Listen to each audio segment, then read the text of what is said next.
Things gon' change when I really hit the field. Undefeated chance, man, you know what's the deal. Tryna find a kid, I'm in the field doing drills. Boy, you just a sucker, you ain't never keep it real. 3 rings in my hand, I'm a warrior to the max. When I hang it up, they gon' have to give me plaques. Step up in the building and I only bring the facts. When I make a highlight, they gon' replay, run it back. Okay, always locked in, I don't got time to lax.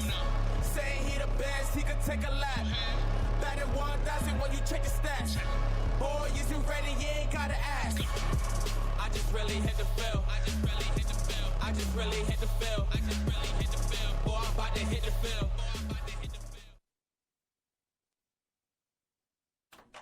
Welcome to another episode of the HTF podcast, coming a little bit later in the week than we normally go.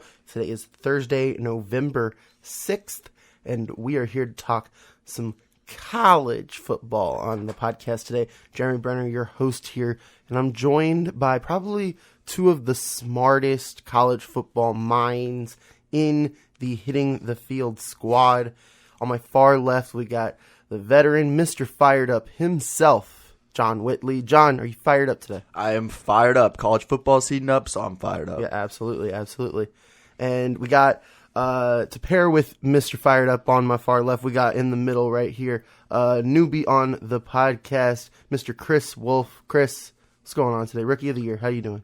I'm doing real good. I'm so excited to be on this podcast. I'm ready to talk college football. True freshman on the podcast today, Chris Wolf. But you could see Chris Wolf on Might I Add this week. Chris and I spoke about UCF sports. We just got that up on the YouTubes, on the socials.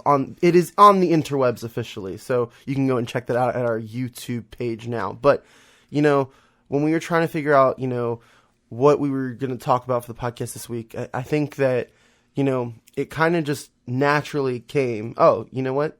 The college football playoff rankings just came out. It's officially November. It's our first November podcast.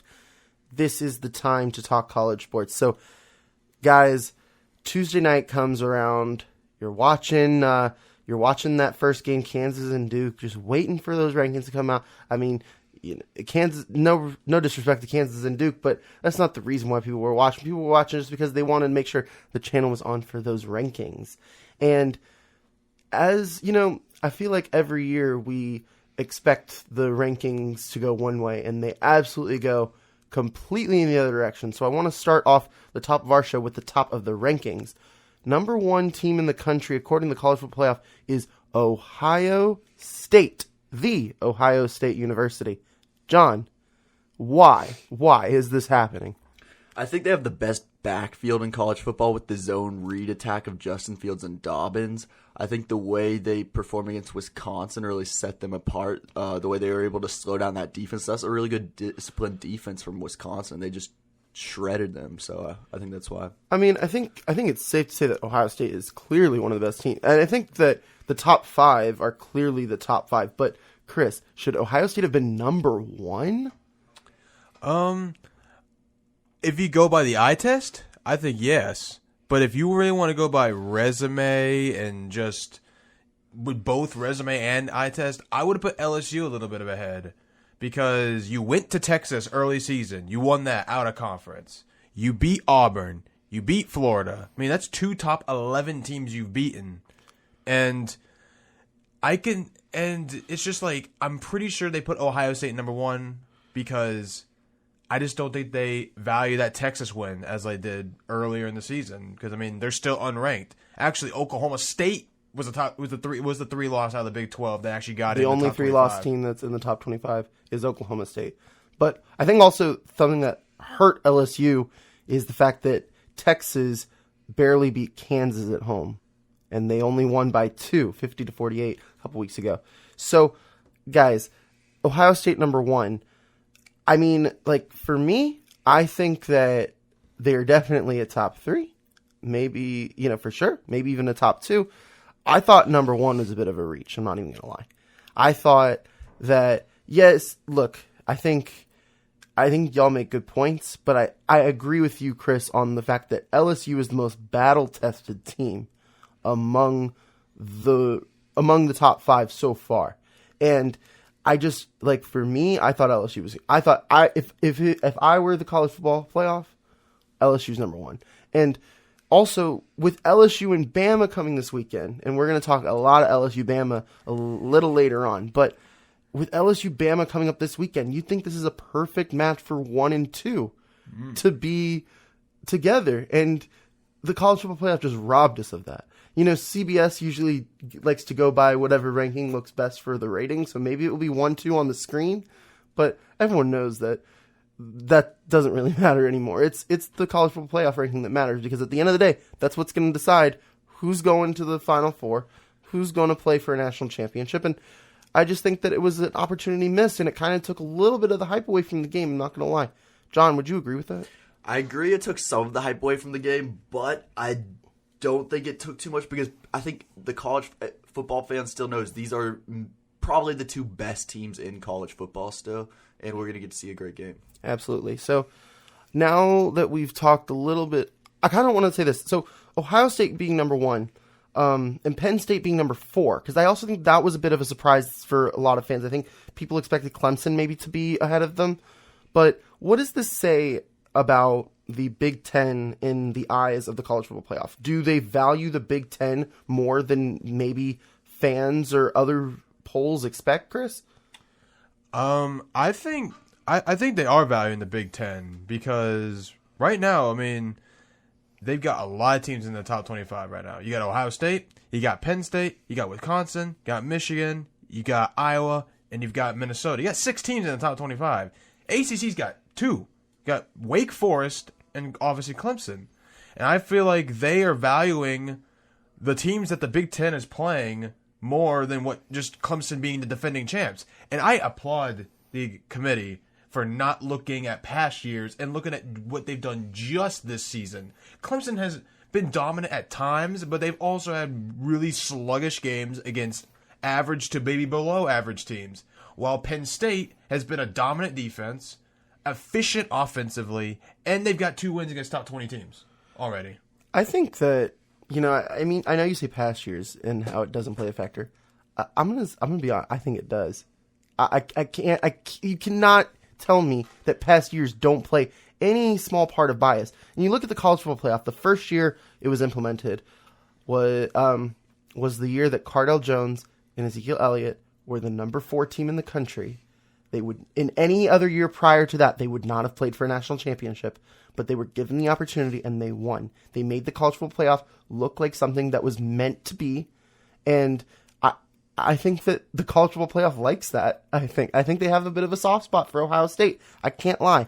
Well, John, they did snub Ohio State the past 2 years out of the playoffs. So that was all the more reason I was so surprised to see them number 1 and see them valuing the Big Ten so much. But I do agree. I think they do go on past history, because otherwise, why is Alabama number 3 when the best team they played is Texas A&M? They haven't proved anything yet. They have their opportunity to prove it this Saturday. Yeah, so let's talk about this Saturday. Why not? Undefeated LSU, the number, air quote, 2, air quote, team in the country. And then Alabama, the, air quote, 3, air quote, team in the country. 2 LSU versus 3 Alabama. This is the matchup of the season so far. Everything almost has pretty much led up to this point. And the thing is this, you know, you had LSU and Alabama number 1, number 2 for a couple of weeks now. And you were like, even if one of these teams loses, they are able to maybe still get a shot.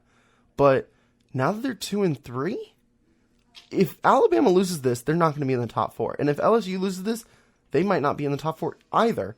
So, but I just want to focus on the game right now. John, I know you're a Bama guy. I want you to make a case for Alabama. This game is playing in Tuscaloosa. Explain to me why Alabama is going to win Saturday. Yeah, I think it's a tough game to predict because, like I said, we haven't seen Alabama tested so far. But this Alabama team has the most talent on their offense than any team in the country. 2 wide receivers may go in the first round from this team.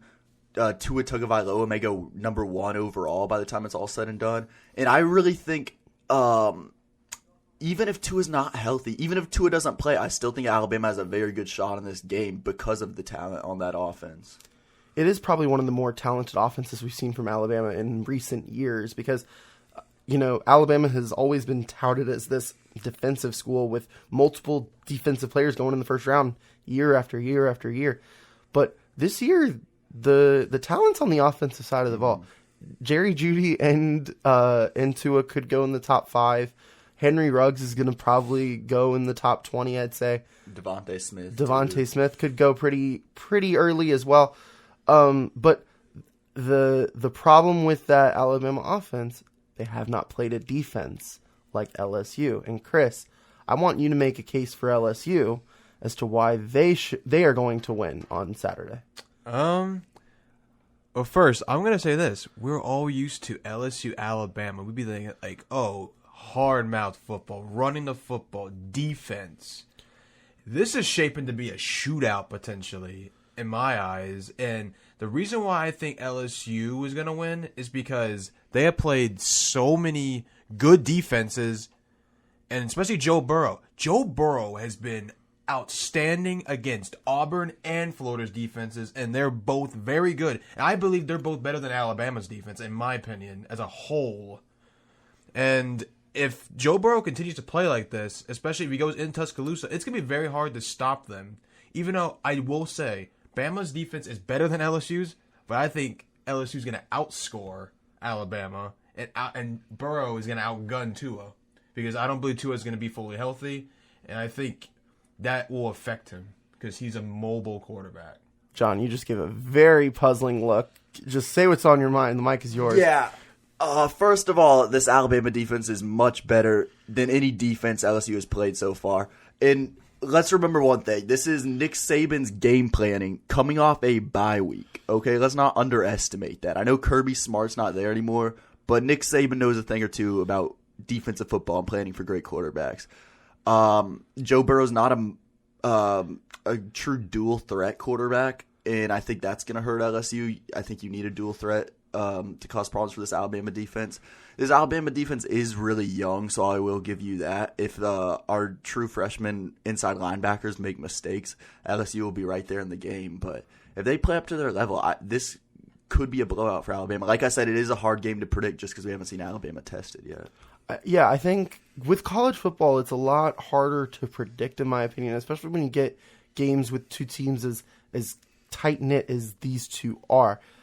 You have LSU, you have a lot of unproven players almost, and this is kind of Alabama's first shot at the postseason, at something greater than just, a small, game against Ole Miss, or I don't even know who they've even played. Honestly, they've had certainly a much easier schedule than that of LSU. But honestly, at the end of the day, that doesn't really matter. This is the chance that you get to prove LSU's had the gauntlet of a schedule, but they've come out and they've survived every time. And I think that's why they're ranked ahead of Alabama now. I'm going to go with Alabama in this game. I really believe that. I think playing at home is going to be a factor. I do like that. I think that Joe Burrow has had a Heisman season. And I think if LSU does win this game, Joe Burrow has, and obviously depending on how he performs, if Joe Burrow has a good game and LSU wins, that Heisman might be Joe Burrow's to lose at this point, even over the likes of Jalen Hurts, even over Justin Fields. I think that it might be Joe Burrow's to lose, which, he's a different quarterback after Joey Connors literally lit him up in Arizona. I saw that live, and that was it did something on him. It definitely did, because hey, he looks like a different quarterback now. And I will say this: I think that, but I will say this though: I think that Tua playing in the game is an important part of the game. I do, and depending on his health, because his health has been kind of questionable the last couple of weeks. Because here's the thing, Tua has more experience in big games. He's the ultimate big game quarterback. He's the backup that won you a national championship, and he wasn't even the starter, but he came in and he's a big game quarterback. He's built for moments like this. And, this is the closest thing we've seen to a playoff game yet in the season. So That's going to play a big role in my opinion. So here's my question to you guys. No matter, who does Ohio State play this weekend? Do you know at the top of your head? We can look it up. All right, John's going to pull it up because we're very busy here at the University of Central Florida, and we got busy lives. That's why the podcast is coming a little bit later this week. Ohio State plays Maryland this week. All right, so they play Maryland. So they're going to win. They're 43.5-point favorites at home. So here's my question. Is the winner of this game going to be the number one team after next week? I would very confidently say yes to that. All right, Chris, what do you think? Yep, I would. I just don't see how you don't put the winner of this game number one. I mean, that would be the best win any team probably will get this season. And I think to piggyback off that, it doesn't even matter how they win. It could be a sloppy, close game. These two teams are good enough that a win in this game sets you apart. Yeah, so LSU Bama Saturday 3:30 Eastern, definitely probably the most must-watch game of the season. Hey, let me say one more thing on that. Yeah. Even if Tua doesn't play a snap, Mac Jones in this offense is good enough to still beat LSU. That's true. I do think that is part of it. No matter if it's Mac Jones, if it's Tua, they have those receivers, and that's, I think, where this game is going to be won and lost, is who's going to win the matchup between the wide receivers from Alabama and the corners from LSU. LSU has some strong corners as well, and they are going to be able to have the chance to match up against Judy and Ruggs. So whoever wins that matchup, in my opinion, is going to win the game. Here's the thing with LSU, though. LSU is going to game plan very similar to how UCF played. And I know the comparison of UCF and Bama is, far-fetched in the minds of some. But here's the thing. UCF was known for their dominant offense, and LSU knew that. LSU held the ball for 45 minutes in the Fiesta Bowl. Now, Alabama doesn't run as fast of an offense as UCF did a year ago, but I think that LSU is going to win this game by running the football, taking time off that clock, making sure Alabama doesn't even get a chance to score. Their prerogative in this game is going to be long drives, 6-7 minutes, 80 yards down the field, making sure you score 7. And if they can do that, I think that they will be in the driver's seat in this game. I think how does Alabama combat that? They just get stops. You got to get stops. And if you can ensure that they don't go for 7, if you can hold them to 3, that might be the difference in this game. This game is probably going to be decided by less than a touchdown, I would say. I don't think that this game is it's a 6.5 point spread at this point to Alabama. I think part of that has to do because of the fact that they're at home, and they have been on the scene in the top 4 longer than LSU has. So I think that's where this game is going. But I think this honestly is, I would take LSU against the spread, but I'm taking Alabama outright. Yeah, I do agree. I think Alabama's going to have the same strategy. I think whichever team wins time of possession probably wins this one, because I think they both have good run games, and they're both going to come in trying to take that approach and dominate that time of possession. Yeah. So I kind of want to go back into the rankings a little bit. So I think it's safe to say that our top 5 is very much the top 5. I think it's hard to argue one of those teams to be in the top 5 that isn't. But you look at Penn State at number 4. A bit of a surprise being number 4, but I think that was a testament to how the Big Ten was viewed. But also, this is kind of what is a bit strange to me.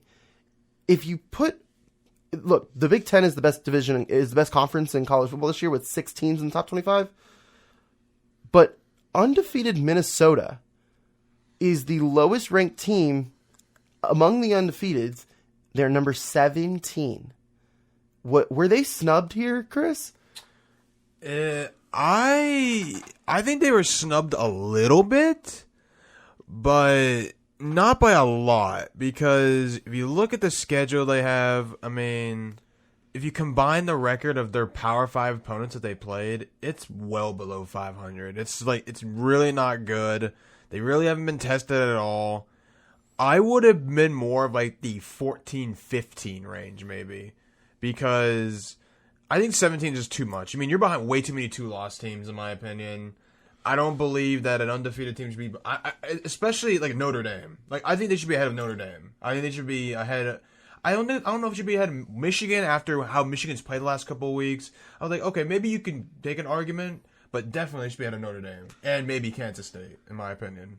John. Yeah, them and Baylor are both kind of in the same boat.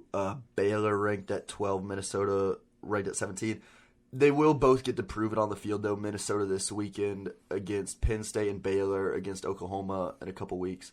But how high do we think Minnesota shoots up if they do pull off the win this weekend? That's the thing. So they play Penn State this weekend in Minnesota. I mean, it's a noon start. Minnesota, but the thing is, I think, look, they have 4 games left. 3 of them come against ranked teams, and they got to play Northwestern as well. I mean, well, Northwestern. Yeah. I mean, one win team, but win team. But I mean, it's on the road, and I think it's hard to win any game on the road in the conference in November. But I think if Minnesota can find a way to pull this game out, because the thing about Penn State's no offensive juggernaut. But they are no offensive juggernaut, but they're one of the better offenses in the Big Ten. I know that's not saying much. That's true. It's an efficient offense. They don't turn the ball. They don't really make many mistakes, and they also have one of the most underrated receivers. KJ Hamler is one of the most underrated receivers in the whole country, in my opinion. So here's the thing. If Minnesota wins, I think you obviously have to put them ahead of Penn State, who they are going to beat. So my guess, and the thing is, Penn State, if they lose a game by maybe 3 points, like if this game is pretty close, honestly, I mean, it's hard to argue that Penn State drops all that often. But the thing is with the college football playoff, especially early on, they're very dramatic.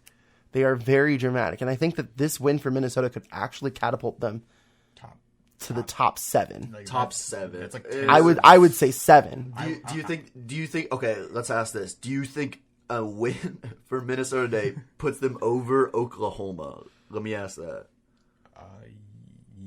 I would say yeah. I would say yes, because I don't believe at this point in time, Oklahoma doesn't have many good wins, and their one game that they lost, even though it says 7 on the board, it was 25 in the second half. They were trailing by. Yeah. So yeah, I guess if you say 7, like let's just number that is in a range that they could possibly be in, and Penn State's number 8. They would have to be like the 6 teams that they would have to be ranked behind or ranked ahead are going to have to, like, I think LSU should still be ranked ahead of them. I think Bama should be ranked ahead of them regardless of which team loses. I think a 1-loss LSU or Bama is still better than undefeated Minnesota, even if they beat Penn State at this time of the season. So I think, look, Ohio State, LSU, Alabama, Clemson, I would even argue Georgia, and maybe Oregon, maybe not. I don't know. I mean, so maybe 6. Maybe 6. I don't think that top 5 is changing, even with LSU or Bama loss. I think 5 is going to be where the losing team ends up. So I think you can argue that Georgia belongs in the top 6. So I would say maybe 7 for Minnesota if they were to win, and 8 for Penn State. But then you have to look at that at Penn State if they win. If Penn State wins this, where do they end up? Do they end up in the top 2 or the top 3? Do they move up 1 spot to go to 3? Or do you make an argument maybe they go to number 2? Because they're getting a win on the road in November against an undefeated team. Granted, it's a ranked team as well. So where should they be if Penn State were to win this game? I'm gonna go with how that Alabama LSU game turns out. I'm gonna go because I think if that's a very close game, it's gonna be still tough to put them ahead, in my opinion, because they're both top 3, and if it's like some last second finish, it's just I still think it's hard, especially for LSU with the resume they have, and Alabama's and it's true for Alabama because they've been dominant. Their schedule might be like 64th or something around there, but it's still they've dominated it. That's why they're ahead of Clemson right now because they're just dominating their schedule better. Which it's an eye test thing. The committee even said eye test is why they're ahead of Penn State and Clemson is because of eye test. Because you actually, if you look at the resumes, you could make the same argument that Penn State could be 3 because they played at least a few other teams as well. If you're just looking at their resumes, then Alabama could be the 17 team because they really haven't played anybody. Yeah, I think part of it is also past years. Yeah. Minnesota hasn't been anywhere near the conversation of the college football playoff ever. Nope. So the fact that they are undefeated and never been undefeated this late into the season before in a long, long time is probably why they're sitting where they're sitting right now. Yeah, and I think we'd all agree they're pretenders, Minnesota. Yeah, I mean, I still think they might pull off the upset this week. Is there an argument that if Minnesota wins this weekend, are they pretenders? Or are they contenders finally? Well, they get get a little bit of help. They don't have to play Ohio State until a potential Big Ten championship, so they could still win that West and still have a chance. I think it'd be very tough if they were to lose a game but still somehow win the West with one loss and then maybe beat Ohio State in the Big Ten championship potentially. It would be very tough, but how could you argue that resume? John? Yeah, okay. Minnesota, even if they win this weekend, they are 100% pretenders. The only way they win this weekend is they come in with a huge chip on their shoulder being ranked 17, and Penn State's a little too high on themselves. Being ranked number 4. Yeah, making it into the top 4. But let's be clear, they would get smacked by Ohio State. Yeah. In the Big Ten championship, they are no shot. Yeah, no shot. I don't see. Potential Rose Bowl, man. Still potentially could go to the Rose Bowl. That's a great season for Minnesota. That's probably the best you could ask for, honestly. You beat Penn State, and you may still end with one loss in the regular season. You're going to the Rose Bowl because I think they would pick Minnesota over Penn State because of a head-to-head. So I wonder when the last time Minnesota was in the Rose Bowl. But here's the thing: if Minnesota. I mean, look, I think we're talking a little bit too much about Minnesota, honestly. We are because they still have to play. You got Penn State, you still got Iowa and Wisconsin. I say they lose all 3 of those games. So I think they may. I think they're 10-2. I think Minnesota's 10-2. I think they're going to beat. I think they can beat Iowa. I think they can beat Iowa, but I don't think they'll beat Wisconsin or Penn State. I think they'll be 10-2. Yeah, which is still a great season. So the last time Minnesota was in the Rose Bowl, anyone want to take a guess on this one? Yeah, I'm going to say 1996. Okay. That's generous. It's generous. It's not right. It's not really close either. I'm going to say 75. All right. January 1st, they played UCLA in the year 1962. That's pre-Super Bowl. I was not alive. Oh, you weren't? I was not alive for that. Okay. I cannot. So, yeah, no. My uncle was alive, though. My uncle did go to University of Minnesota. So, and I have a roommate from Minnesota. So, I have a soft spot for Minnesota. My mom's from Minnesota. I like the Minnesota. Yeah. I mean, hey, 10-win season? That would be a great. PJ Fleck deserved that extension. Do you think? He turned that program around. Now it's at least somewhat of a giving Wisconsin. Wisconsin finally has some competition right now in that division with Iowa still being really good, even without even losing all the quarterbacks because they're going to lose Nathan Stanley after this season, so they're going to get a new quarterback. But they always have great defense and they always compete. And now with Minnesota playing this well, the West is competitive again. Yeah. We used to always say, Wisconsin, just book them for the Big Ten championship. Yeah. So Minnesota 2 years ago went from last year they were 7-6, so they've already beaten their win total last year, and then 2 years ago they weren't even a bowl team, and now they're undefeated this late in the season. But that's enough on Minnesota. So anyway, I mean, look, only 4 teams can make the college football playoff at the end of the day, right? Mm-hmm. But this year we have a bit of a conundrum with 2 Big Ten teams right now in the top 4, and 3 SEC teams in the top 6, with Georgia almost a lock for that in the West, and LSU and Bama probably playing this weekend to see who goes into the SEC championship. Is it a benefit to lose this weekend? I know that sounds very off, but it gives you a chance to not play Georgia in the championship and possibly lose footing.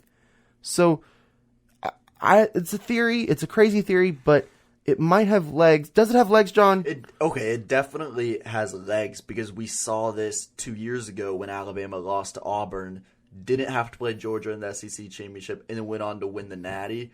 So it has legs. I think it's certainly risk. You're in risk of missing the playoffs if you lose this game because you do need some help. So here's the thing. So here's LSU's schedule after Alabama. You go at Ole Miss, a win, home against Arkansas, a win, and home against A&M, a win. They're going to win out for sure. Alabama, on the other hand, that Auburn game's a little scary. Mississippi State on the road, a win. Western Carolina, tough one, but I think a win. But at Auburn, Iron Bowl, November 30th. Yeah. And Auburn, I mean, they have how many losses in the conference? 2. They have 2 losses in the conference, so they can't get in. Unless you'd have to LSU would unless have to, someone LSU, catastrophically LSU would have to collapse twice. Yeah, so really it's a race between LSU and Alabama for the West at this point. I think I'm going to throw out scenarios here. Let's say Alabama wins this weekend. They lose to Auburn. I mean, I guess technically they still go to the college. They still go to the SEC championship. But that's pretty much winning in for that game. I don't want to see Alabama play Georgia personally because Kirby Smart seems to have this Alabama team's number. First time we played them, we win with a backup quarterback in the second half. Second time we played them in the SEC championship, we win with a backup quarterback in the second half. So it's almost a little fluky that we were able to get out of those 2 games with wins. So if Alabama were to lose 2 games, they're out. No, they can't get in. No. If they have to lose to Auburn and Georgia, which is, I mean, look, for a team to lose 2 games, especially back to back this late in the season, for a team as good as Alabama is, and for a team coached by Nick Saban, that's very hard to do. So I don't know if that's actually going to happen, but it's something that we should at least talk about, discuss. Chris, what do you think about that possible scenario? And if that happens, does Georgia have a shot at the top 4? If Georgia ends up having 1 loss and wins and wins the SEC championship, it's a lock. That's a lock. But my question would be: is LSU? What do you do with LSU?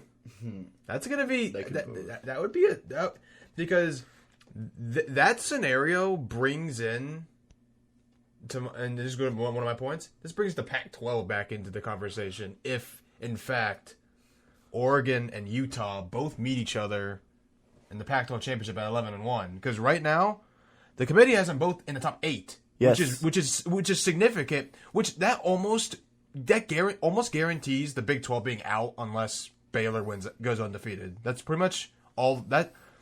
If Utah and Oregon both went out and Baylor's undefeated, that takes the Big 12 out pretty much, and then you would have 2 teams.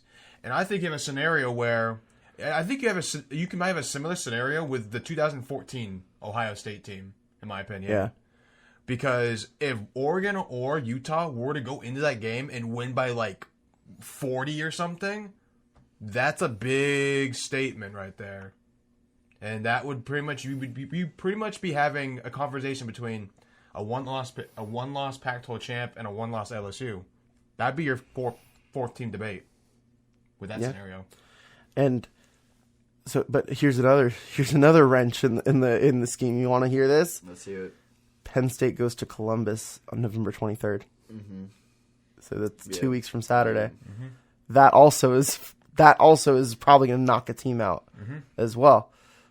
Penn State and Ohio. I mean, because the thing is, they're both in the East, so only one of them is going to win.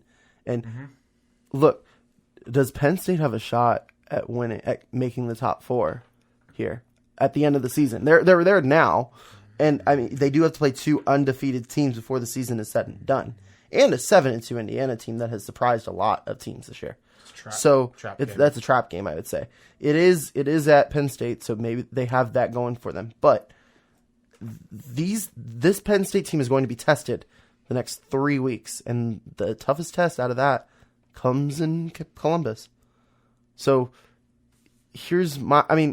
so I guess that does clear up some of the controversy. But here's my question though: if that team loses, whichever team loses that won't have to play in the championship either. Is that going to unleash a new spot possibly? John, what do you think?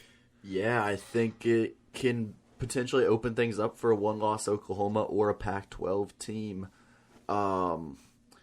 First off, I think Penn State loses that game because they don't have they have the same problem as Wisconsin, where they just don't have the offensive firepower to keep up with an Ohio State.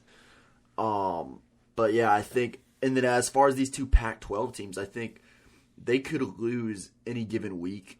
They're the 2 teams in the picture that could lose to anybody. So I think Oklahoma is very much still alive. Yeah, I mean, we're looking here at, Ohio State, LSU, Alabama, Penn State, Clemson. We didn't even talk about Clemson yet. Clemson might have the easiest path to the top 4. I think Clemson. This ranking has no effect on Clemson. If they went out, they're getting in. I mean, you're not going to leave an undefeated Power 5 champ out, in my opinion. Clemson's the one team. Clemson and Ohio State are the 2 teams I'll say you can book them for the playoffs. Those 2 are locked, so it's really just a matter of figuring out the other 2 spots. Yeah. And look, Clemson has to play Wake Forest at the end of the season. I mean, whoa! Them in South Carolina. South Carolina's already pulled their big upset of the year. So. Yeah, I don't foresee a South Carolina upset. It's all up to the Demon Deacons. The Demon Deacons, and then they're probably going to play.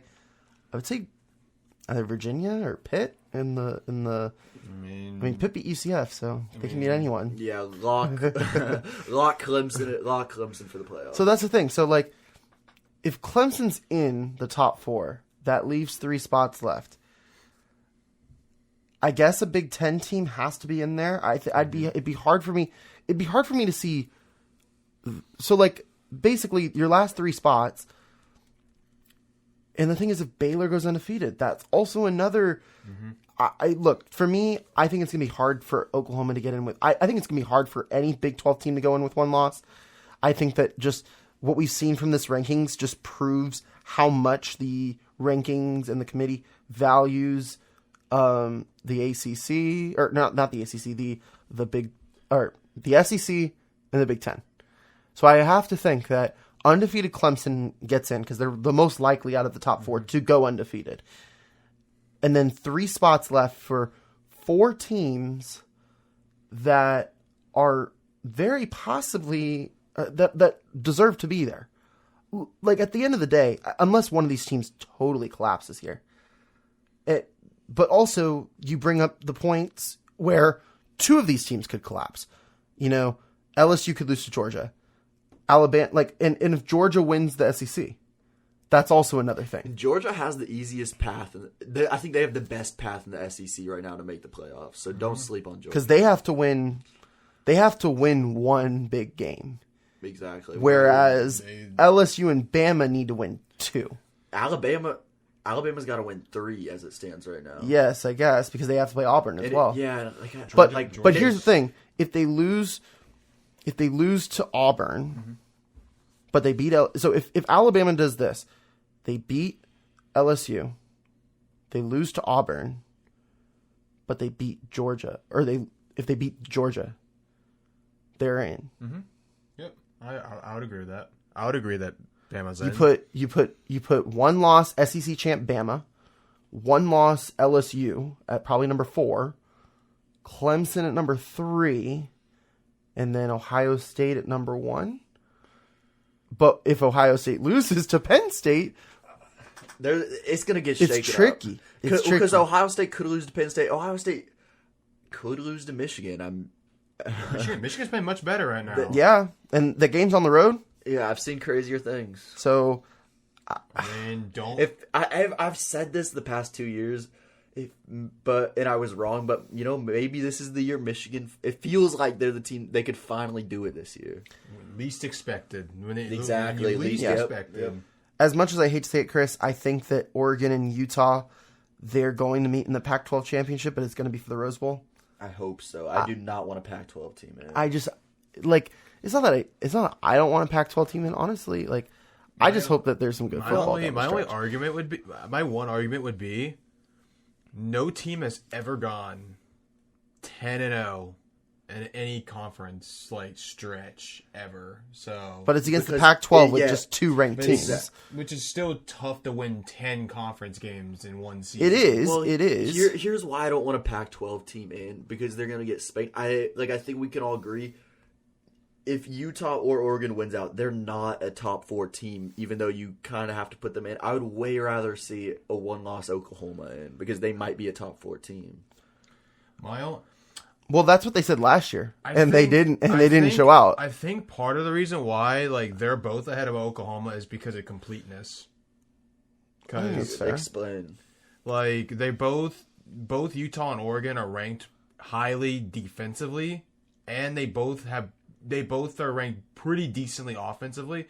And it's not the Oregon team from the Mariota days, the Michael James days. It's not that offense, but it's still a good offense, like a 37-point-a-game offense, and it can still have a top 20 defense. Same with Utah. Utah is an efficient offense, and is also a top 15 defense. That's why they're ahead of Oklahoma. I hear you, but if Oklahoma and Oregon were to play head-to-head, are you taking Oregon? Is that what you're telling me? I would slightly take them because I believe their athleticism defensively will. That's a hot Come on, take. come on. I think He's biased. Let's He's put that wearing. out there. He says as he's wearing an Oregon hat. I don't know. I actually truly think that because I truly think that because Okay, wait.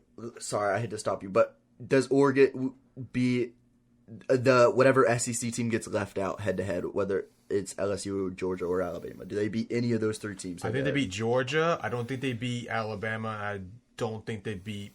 I think they beat Georgia. I think it's fair. Everybody's sleeping on I think, Georgia. I think there's a shot. I think there's they a beat shot. Georgia just because. That's the 2 best offensive lines in the country, right there. The in thing my is, opinion. what hurts Georgia at the end of the day, they have a bad loss. South Carolina, they are a 1-loss team, but that is the worst loss among any of the they lost at home as well. I'll tell you why that under 500 team. I'll tell you why that loss was a fluke, though. Fromm threw, I believe, it was 5 interceptions, and Blankenship missed, I want to say, 3 field goals, and those are 2 things that don't happen. Those are 2 things that don't happen. No, Fromm's not going to throw 5 interceptions ever again in his life. And Blankenship's not going to miss that many field goals ever again in his life. So literally all of Fromm's turnovers of a season during that one game. I'm telling you, when it's all said and done, Georgia very well might be the SEC team in the playoffs. I look at that. It's just that's. I think there would all be good matchups between. I think Oregon, Utah. Utah is good, but Yeah. I just don't think. I don't think. Athletically and quarterback wise, they would match up well. Oregon does have a top tier quarterback. That's why I would give him at least a chance. Because he's supposed. Not do it. Justin Herbert is potentially a top 5 pick in the NFL draft. A defense that's opportunistic as well. Lead the country in interceptions as well as top 20 defense. As total, so it's just the unexpected thing. They're unexpected. I'm not gonna say they're gonna win. So you don't expect them to win? I expect them to win the Pac-12. I think they'll win the Pac-12. Yeah. I think they'll go 12-1. It's just the problem is if they get in, I probably won't. I probably won't pick them to win against anyone they play because they're going to be a 4 seed. They would have to play. They're probably going to play either Bama or LSU most likely, in my opinion. Yeah. And I would pick Bama or LSU to win that game, but I would say I think it'd be competitive. Well, my problem is not that. My problem is if they get in, I think the teams who get left out would beat them. I do want to throw some light over at the Big 12 here, because I do think that the Big 12 does still play a role in this season and how it ends out. Mm-hmm. Baylor is undefeated right now. They are the number 12 team in the country. I don't think a one-loss team gets in. One-loss Baylor definitely does not get in. One-loss Oklahoma might have a shot if they beat Baylor. Because the thing is this, the Big 12 championship game is probably going to be Oklahoma-Baylor at this point. Yeah, because Baylor's already beaten Oklahoma State. Well, Baylor's undefeated, and Oklahoma only has one loss, and it's a good loss. They're ranked ahead of Baylor. I think Oklahoma gets in unless we see two SEC teams get in. That's Oklahoma's enemy. It's not a Pac-12 team. It's two SEC teams getting in. What scenario is there where two SEC teams don't get in? Yeah. Because I think at this point you have two. You only have two conferences. You only have two conferences represented in that top four, which is beyond me. It's crazy. And the fact that Clemson is, you have to save a spot for Clemson.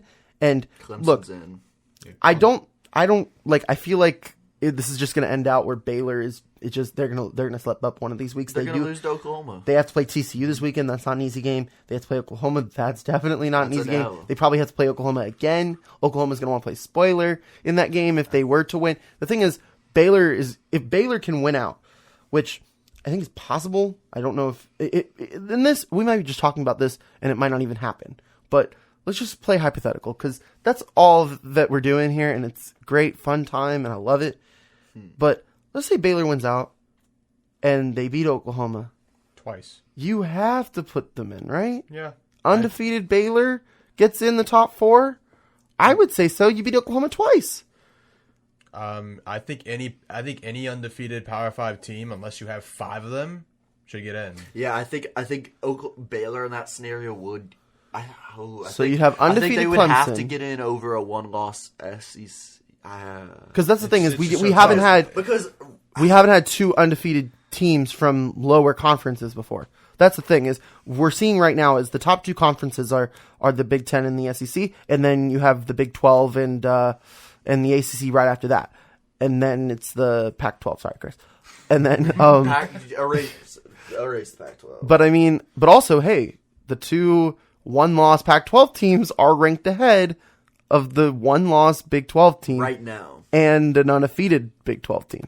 I mean, I will admit, I don't see the Pac-12 getting much higher. I don't. Because the only way they get higher is beating an 11-1 whoever they play. 11-1. That's the only way. It pains me that they're ranked ahead of I think it's safe to say that either Ohio State or Penn State are going to get in. I don't think there's a case for either of both. I don't see a scenario where both Ohio State and Penn State get in. I think that's safe to say. No chance. Because Ohio State and Penn State can't play each other in the championship. And either of those at one loss is done.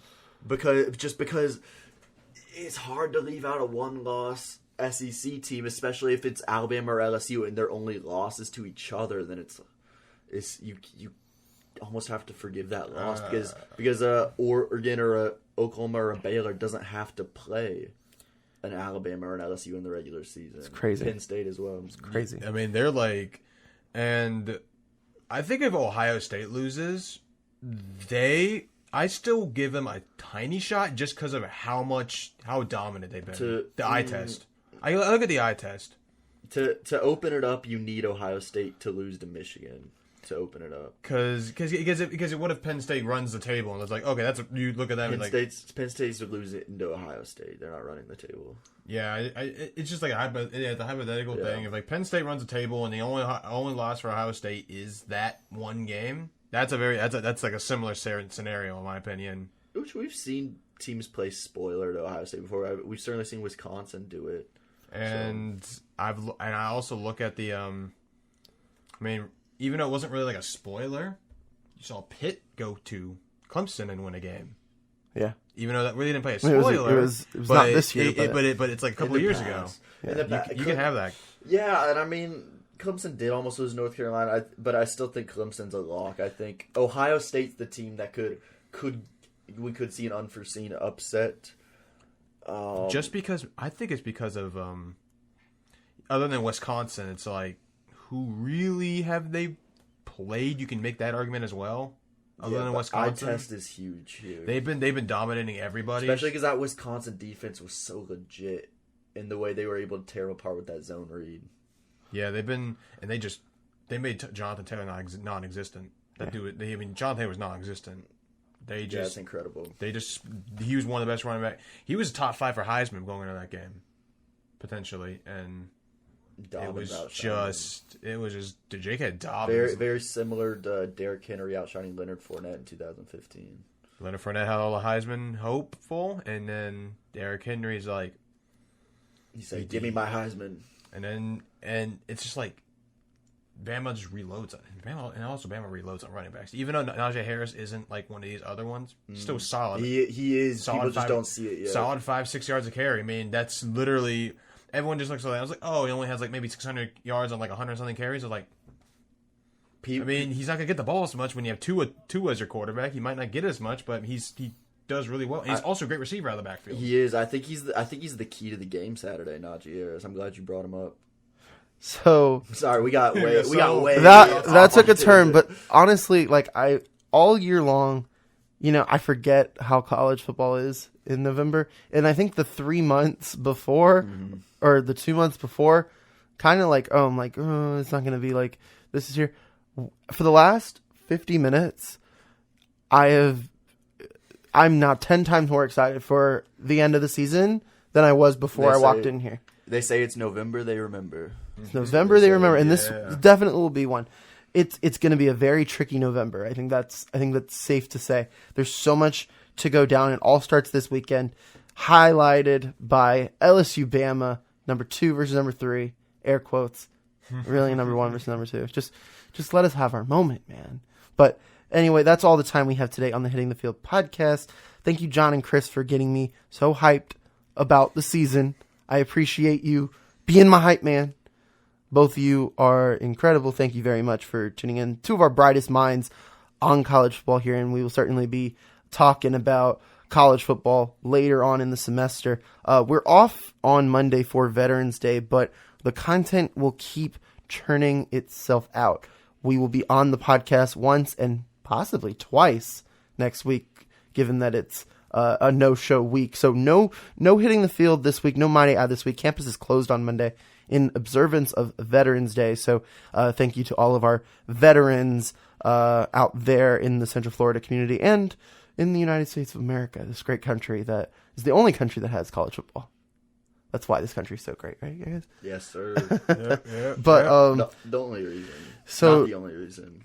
I mean, yes, there are many, many reasons. Cheeseburgers, McDonald's. Cheeseburgers, McDonald's, and college football. The 3 reasons that America is great.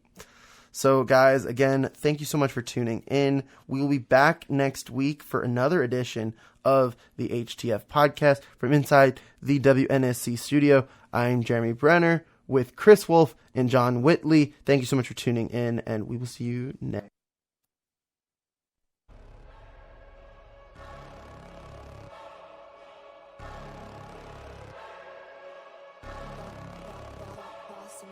Things gon' change when I really hit the field. Undefeated champs, man, you know what's the deal. Tryna find a kid, I'm in the field doing drills. Boy, you just a sucker, you ain't never keep it real. 3 rings in my hand, I'm a warrior to the max. When I hang it up, they gon' have to give me plaques. Step up in the building and I only bring the facts. When I make a highlight, they gon' replay, run it back. Okay, always locked in, now I don't got time to lax. Saying he the best, he could take a lap. Batted 1,000 when you check your stats. Boy, is you ready? You ain't gotta ask. I just really hit the field. I just really hit the field. I just really hit the field. I just really hit the field. Boy, I'm about to hit the field.